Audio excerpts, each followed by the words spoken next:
오늘은 내 인생의 무지개라는 말씀의 제목을 가지고 함께 좀 은혜를 나누고자 합니다. 여러분 영화를 보시다 보면 인류의 멸망을 다룬 영화들이 꽤 많습니다. 특별히 그런 류를 또 좋아하시는 분들도 있긴 한데 저도 그런 영화를 좀 보다 보면 특징이 있습니다. 인류의 멸망을 다루면 다 죽진 않습니다. 모든 사람이 죽는데 그 상황 가운데 살아남은 소수 또는 한 명의 생존자가 있어서 그 사람들의 삶을 다루는 영화들이 굉장히 많습니다. 그런데 여러분 이런 영화를 보면 살아남은 사람들은 대부분 기분이 어떠냐면 우울합니다. 그리고 엄청난 충격으로부터 벗어나기 위해서 굉장히 안간힘을 쓰고요. 또 당장의 생존을 위해서 굉장히 애를 쓰는 모습을 보게 됩니다. 근데 여러분 홍수 심판으로 인류가 멸망했습니다. 그런데 그 가운데 노아와 그의 가족들만 살아남았습니다. 거의 1년 동안 방주에서 지내던 노아와 가족들은 드디어 방주 밖으로 나와서 땅을 밟습니다. 근데 여러분 노아와 그의 가족들의 심정이 어땠을까요?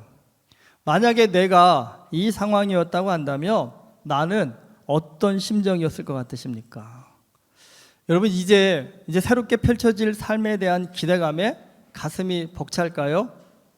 아니요, 대부분은 그 인류 멸망의 영을 다룬 영화들처럼 이제 어떻게 살지라는 두려움에 막막함이 오히려 더 클 것 같습니다. 가만히 말씀을 묵상해 보니까 노아와 그의 가족들도 좀 막막하지 않았을까 하는 생각이 듭니다. 홍수로 정말 폐허가 된 세상을 바라보면서 여러분 이 넓은 세상에 우리 가족 8명만 덩그러니 남았네. 이제 어떻게 살지? 이런 불안과 걱정이 아마 파도처럼 밀려오지 않았을까라는 생각이 듭니다. 여러분 노아의 이런 불안과 걱정을 누구보다 잘 아시는 분이 하나님이십니다. 그래서 홍수 후 방주에서 나온 노아에게 하나님께서 축복을 약속하십니다.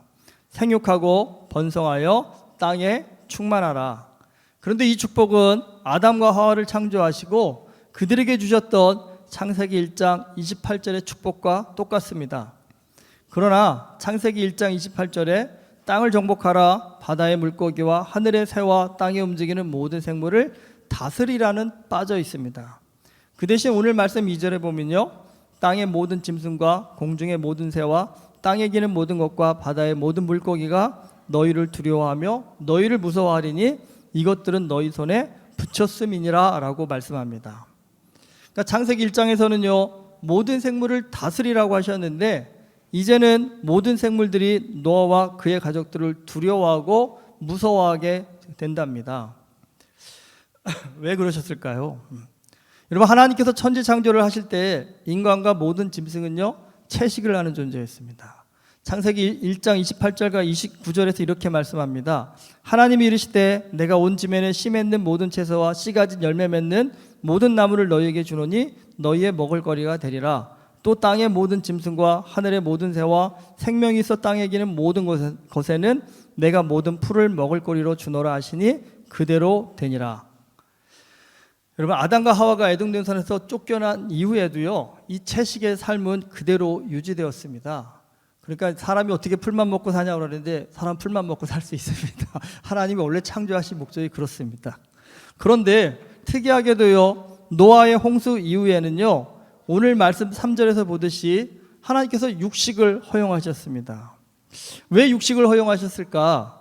하나님께서 육식을 허용하신 이유는요 홍수 이후 당장에 농사를 지어서 먹을거리를 얻을 수 없는 노아와 그의 가족들을 위한 배려가 첫 번째입니다. 하지만 더 본질적인 이유는요 홍수 심판 이후에 달라진 세상에서 인간의 역할 또한 변했기 때문입니다. 여러분 채식만을 하며 살 때에는 인간과 동물이 서로 다툴 이유가 없습니다. 그리고 아담과 하와는요 모든 생물을 다스릴 영적 권위를 하나님께로부터 부여받았습니다. 하나님께서 주신 영적 권위라는 것은요 아담과 하와가 모든 동물을 다스릴 수 있는 이 힘도 되지만요 다른 한편으로는요 인간보다 힘이 센 동물들로부터 아담과 하와를 보호해주는 보호막이기도 했습니다. 그러나 홍수 심판 이후 인간은요 더 이상 이런 영적 권위를 부여받을 수 없는 존재가 되었습니다. 여러분, 영적 권위를 상실한 인간이요 정글 같은 야생에서 살아남는다? 이거 굉장히 어려운 일입니다. 이런 연약한 존재인 인간을 위해서 하나님은요 동물들로 하여금 사람을 두려워하고 무서워하게 만드셨다라는 겁니다. 이 말씀을 묵상하면서 우리가 한 번쯤 고민해 봐야 될 게, 여러분, 영적 권세를 갖고 사는 삶과 그렇지 않은 삶의 차이가 무엇이냐는 겁니다. 여러분, 영적 권세를 가지고 살았던 아담과 하와는요 어떻게 먹고 살지를 고민하는 것이 아니라 어떻게 조화롭게 살 것인가, 그것을 고민하게 됩니다. 하지만 영적 권세를 갖지 못한 노아는 어떻게 될까요? 어떻게 생존할까를 고민하게 됩니다. 여러분, 영적인 능력을 갖게 되면 그 사람은요 어떻게 먹고 살지를 고민하는 사람이 아니라 하나님의 영광을 위해서 내가 어떻게 살 것인가를 고민하지만, 이 영적인 능력이 없는 사람은요 이 험한 세상에서 어떻게 살아남을까, 그것만을 고민합니다. 여러분, 하나님의 영광을 위해 산다라는 것, 그게 굉장히 어렵고 힘들고 괴로운 일일 수도 있겠지만, 한편으로는요 하나님의 영광을 위해 사는 사람은요 어떤 고난이 와도 그 고난을 통해 주실 하나님의 은혜를 바라볼 수 있는 믿음의 능력이 있기 때문에 여러분, 고난 가운데서도 기뻐할 수 있는 사람이 됩니다. 하지만 여러분, 세상 가운데 어떻게 먹고 살지, 어떻게 살아남을까만을 고민하는 사람은요 고난이 오면 어찌어찌 힘겹게든 고난을 이겨냅니다. 하지만 문제는 그 다음입니다. 여러분, 하나님의 영광이 아닌 자신의 먹고 사는 문제에만 집착하는 사람은 고난 다음에 또 고난이 오게 되면 이걸 어떻게 이겨낼까라고 해서 사서 고민하는 그런 인생을 살게 된다는 겁니다. 그렇기 때문에 한순간도요 평안과 쉼을 누리지 못하게 된다는 겁니다. 여러분, 우리가 하나님께서 주시는 영적인 능력을 사모하는 것, 어떻게 보면 돈도 안 되는 것 같고 별 의미도 없는 것처럼 느껴질 수 있습니다. 하지만 분명한 것은요 영적인 능력을 좀 부여받아야만 우리가 이 땅에서 겪는 모든 슬픔이나 고민이나 아픔을 이겨낼 수 있는 힘을 가질 수 있다는 사실입니다. 여러분, 돈을 많이 벌면 세상의 고민이 해결이 될까요? 공부를 많이 하면 해결이 될까요? 전혀 그렇지 않습니다. 우리가 살면서 겪는 모든 고민과 아픔, 슬픔은요 하나님께로부터 부여받는 영적인 권세가 있어야만 해결이 되어질 수 있다는 것입니다. 노아로 하여금 험한 세상 가운데서 열심히 믿음으로 살게 만드실 때에 하나님께서는 그에게 요구하신 것 하나입니다. 그 상황 가운데서 하나님께서 주시는 영적인 권세를 사모하는 삶을 살라는 것입니다. 어쩌면 우리도 정글 같은 세상 가운데 살고 있습니다. 여러분, 그 세상 가운데 살아남는 유일한 비결, 하나님께 영적인 권세를 구하셔야 됩니다. 하나님, 내 힘과 내 능력으로 사는 인생이 아니라 하나님께서 주시는 영적인 권세를 가지고 사는 인생 될 수 있게 해주십시오라며 하나님 영적인 권세를 하나님 앞에 사모해 보십시오. 여러분, 오늘 우리의 모든 삶의 문제를 해결함 받고도 남을 만한 특별한 하나님의 은혜를 받는 자가 되실 겁니다. 오늘 말씀에서 또 한번 고민해 볼 것은, 하나님께서 육식을 허용하셨습니다. 근데 육식을 아주 제한적으로 하라고 하십니다. 특별히 고기를요 핏째 먹지 말라고 하십니다. 왜 그러셨을까요? 물론 위생적인 것이 제일 클 겁니다. 여러분, 고기 핏째 먹으면 별로 좋지 않습니다. 그렇죠? 근데 그보다 더 큰 또 영적인 의미를 좀 담고 있습니다. 여러분, 모든 동물 중에서 과식을 하는 유일한 동물이 누군지 아시죠? 사람이라고 합니다. 사자가 과식하는 거 보셨습니까? 호랑이가 과식하는 거 보셨습니까? 그렇지 않습니다. 여러분, 야생에서 사자들이 다른 짐승을 사냥해서 먹는 걸 보면 간혹 너무 잔인해라고 보이지만, 여러분, 그래도 사자들은요 먹을 만큼만 사냥을 합니다. 심심해서 장난으로 다른 동물을 결코 죽이지 않습니다.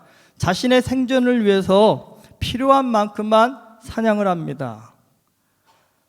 여러분, 우리 속담에 넘침이 모자람만 못하다라는 말이 있습니다.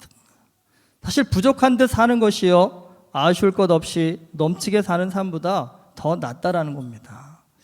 하나님은 우리가 절제된 삶을 살기를 원하십니다. 하지만 인간의 욕심이라는 것은 끝이 없어서요 절제보다는 넘치게 살기를 원합니다. 먹고 싶은 대로 먹는 사람보다는 절제하여 먹는 사람이 더 건강합니다. 여러분, 먹고 싶은 대로, 하고 싶은 대로, 원하는 대로 다 하며 사는 삶이 행복이 아닙니다. 절제하며 부족하게 사는 삶이 그게 행복입니다. 그러니까 자녀한테 없는 거, 있는 거 다 해주려고 애쓸 필요 없습니다. 부족함을 알고 그 부족함 가운데 채움받았을 때 감사함을 알도록 가르쳐 주는 것, 여러분, 그게 부모가 줄 수 있는 최고의 영적인 축복입니다. 여러분, 타락이라는 게 뭡니까?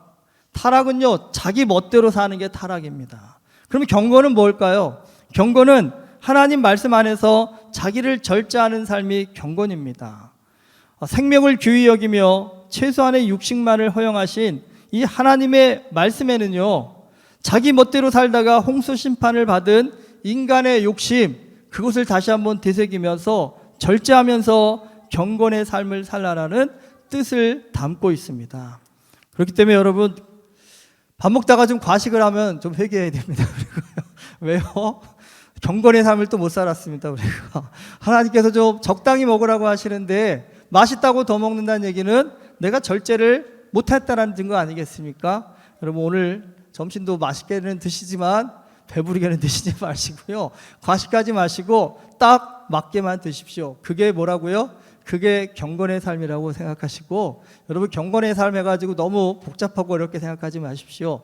과식 안 하는 게 경건의 삶입니다. 하나님께서 주신 은혜만큼 절제하면서 먹으면서 감사하면서 기쁨을 나눌 수 있는 것, 그게 여러분 경건의 삶입니다. 오늘 말씀 가운데 또 꼭 봐야 될 것이 무지개입니다. 홍수 이후에 노아와 그의 가족들이 했던 가장 큰 걱정은 이제 어떻게 살지, 이것이었을 겁니다. 그런데 하나님은 이미 모든 것을 준비하셨습니다. 사실 먹고 사는 것, 그것도 중요하긴 하지만 노아와 그의 가족의 가장 큰 문제는 그의 마음들이었습니다.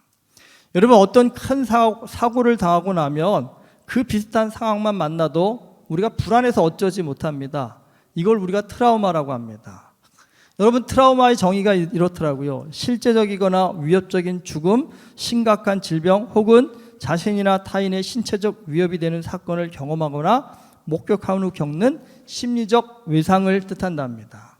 그러니까 우리가 일반적으로 흔히 얘기하는 이 스트레스의 범주를 넘어서 안전과 생명에 위협이 될 만한 사건을 겪었을 때 트라우마가 발생할 수 있다는 겁니다. 노아와 그의 가족들에게 홍수 심판, 이건 정말 엄청난 사건일 수밖에 없습니다. 여러분, 홍수로 가족을 잃어도 그게 평생 그 아픔에서 벗어나기가 힘들 텐데, 여러분, 홍수로 인해서 모든 사람들이 다 죽었습니다. 그 가운데 나만 살아남았습니다. 사실 이거 굉장히 감사한 일이기도 하지만 한편으로는요, 굉장히 두렵기도 한 일일 수밖에 없습니다. 사실 노아와 그의 가족에게 지금 홍수는요, 엄청난 트라우마로 분명히 남았을 겁니다. 여러분, 지금 노아와 그의 가족들은 이제 살면서요, 비가 조금만 많이 내려도요, 마음이 어떨까요? 또다시 세상이 물에 잠기는 거 아닌가라는 두려움이 몰려올 겁니다. 생각해 보십시오, 여러분. 저는 살면서 저도 집 침수를 안 당해봤는데, 홍수로 집을 침수당하신 분들은 비가 오기만 하면 마음이 덜컹덜컹 내려앉는답니다. 생각해 보십시오, 여러분. 이런 심리 상태로 산다고 한다면 홍수 심판 이후에 노아와 그의 가족들은 새로운 세상에서요, 새로운 출발을 하기가 쉽지 않을 겁니다. 지금 노아와 그의 가족들에게 가장 필요한 것은 먹고 사는 것도 중요하지만 다시는 홍수로 세상을 심판하지 않겠다라는 하나님의 분명한 약속이십니다. 그리고 하나님은 분명하게 약속해 주십니다. 다시는 홍수로 세상을 심판하지 않으시겠다고요. 그리고요, 말로는 믿기 어려울 테니까 징표까지 보여주십니다. 그게 뭡니까? 무지개입니다. 왜 이렇게까지 하셨을까요? 그것이 노아와 그의 가족에게 주실 수 있는 하나님의 축복이기 때문입니다. 이 말씀을 보다 보니까 엉뚱하게 좀 다른 생각이 하나 들었습니다. 여러분, 성경을 읽다가 좀 이해하기 어려운 것 중에 하나가 있습니다. 성경에 이해하기 어려운 내용들이 굉장히 많지만 그 중에 하나가 저도 오랫동안 묵상하며 고민했던 게 뭐냐면 자녀 교육입니다. 우리가 생각하는 좋은 자녀 교육의 방식이 있죠. 좋은 부모 밑에 좋은 자녀가 나고요, 나쁜 부모 밑에 나쁜 자녀가 난다라는 것, 이게 우리가 알고 있는 어떤 자녀 교육의 공식과 비슷합니다. 근데 성경을 읽다 보면 이게 공식대로 흘러가지가 않습니다. 가장 아이러니한 게 뭐냐면, 여러분 구약에서 너무나 훌륭한 믿음의 선지자로 여겨지는 사무엘이요, 자녀 교육에는 실패를 했습니다. 그리고 이 다윗 왕도요, 그렇게 신실한 하나님 앞에 인정받는 다윗도 자녀 교육에는요 실패를 했습니다. 어떻게 다른 사람도 아니고 사무엘 다윗이 자녀 교육에 실패할 수 있을까? 그런데 여러분 또 아이러니하게도요, 남유다에서 가장 악한 왕으로 꼽히는 므낫세, 그 아들이 또 아몬이었는데 아몬은 2년 만에 죽습니다. 그런데 그 손자가 요시아입니다. 므낫세는 오랫동안 통치를 해서 요시아에게도 굉장히 오랫동안 영향을 미쳤던 할아버지입니다. 그러니까 그 악한 할아버지 왕이 요시아에게 그처럼 오랫동안 악한 영향을 미쳤음에도 불구하고 요시아는요 아주 훌륭한 믿음의 왕이 되었습니다. 우리가 생각하는 자녀 교육의 공식이 성경에서는요 잘 맞지 않는 경우가 많습니다. 왜 이런 차이가 나는 것일까? 고민되지요. 내가 예수님 잘 믿고 산다 해도 우리 자녀가 잘 될 거라는 보장이 없는 거고요. 반대로요, 내가 막 산다고 해서 우리 애가 또 안 될 거라는 보장이 없고요. 그럼 부모 입장에서는 어떻게 사는 게 최선일까요? 제일 좋은 건 그게죠. 나는 막 살았는데 애는 잘 살면 얼마나 좋을까요? 그게 제일 감사한 일이 아닐까요? 그런데 여러분 인생이라는 게 확률이지 않습니까? 그래도 확률적으로는요 좋은 부모 밑에서 좋은 자녀가 나올 확률이 높습니다. 그렇기 때문에 나는 막 살면서 너는 잘 살아라, 그거는 좀 좋은 답은 아닌 것 같습니다. 그러면 무엇이 이렇게 차이를 만드는 것일까? 여러분 가만히 살펴보면 좋은 부모 밑에 살아도 그게 답답하다고 엇나가는 자녀들이 있습니다. 반면에 나쁜 부모 밑에 살면서도요 오히려 그 나쁜 모습을 보면서 나는 저렇게 살지 말아야지를 깨닫고요 바르게 사는 자녀가 있습니다. 무슨 차이일까요? 여러분 환경, 무엇을 보느냐, 그게 중요한 것이 아니라요 무엇을 깨닫느냐가 중요하다는 겁니다. 좋은 환경에 살았어도 깨닫는 것이 없으면 미련한 자가 됩니다. 하지만 어려운 환경에서도요 깨닫는 것이 있으면 지혜로운 자가 됩니다. 여러분 우리가 인생을 살면서 신앙생활하면서 제일 중요한 축복 꼽으라 한다면 그건 여러분 깨달음입니다. 깨달음을 갖는 자는 모든 것을 해결할 수 있습니다. 근데 깨닫지 못하는 자는요 답을 손에 쥐어도 답을 풀지 못하는 어리석은 자가 됩니다. 말씀 가운데 좀 더 깊이 나아가야 되는 가장 중요한 이유 중에 하나가 바로 거기에 있습니다. 여러분 말씀을 통해 깨달음의 은혜를 가진 사람은 그 자녀는요 부모가 어찌 살아도 상관하지 않고요 그 깨달은 은혜를 가지고 그 인생을 하나님 앞에서 바르게 살아갈 수 있는 힘과 능력을 얻습니다. 결국은요 이 깨달음이라는 것은 하나님께 부여받을 수 있는 최고의 축복입니다. 이 무지개가 그것을 우리에게 말씀해주고 있습니다. 여러분 무지개는 언제 뜹니까? 무지개는 비 오는 날 햇빛이 비칠 때 나타납니다. 그러니까 비와 햇빛이 같이 공존해야 여러분 무지개가 보입니다. 근데 생각해 보시죠. 여러분 비라면 트라우마를 가진 사람에게는요 뭐가 보일까요? 비와 햇빛이 같이 비치는데도 그 눈에는 비만 보일 겁니다. 하지만 그 트라우마를 극복하고 하나님의 약속에 초점을 맞추는 사람에게는요 햇빛을 통해 비춰지는 무지개가 눈에 보일 겁니다. 우리가 살면서 어려움을 만나면 흔히 그런 표현하죠. 눈앞이 캄캄해진다고요. 그런데 여러분 믿음의 사람은 어떤 큰 어려움을 만나도요 하나님이 나의 아버지 되시고 나의 보호자가 되심을 믿습니다. 그러기에 우리는 캄캄한 그 상황에서도요 나와 함께 하시는 하나님을 바라볼 수 있습니다. 여러분 하나님을 바라본다라는 것, 그게 우리의 삶을 안정감을 갖고 희망을 갖게 해줍니다. 그리고 무엇보다 하나님을 바라본다라는 것은 우리 인생의 최고의 복이 될 수 있는 깨달음의 능력을 준다라는 겁니다.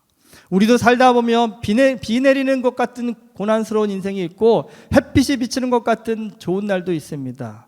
그런데 여러분 그 비와 햇빛 사이에서 나는 무엇을 바라보며 살고 계신 분이 있나요 지금?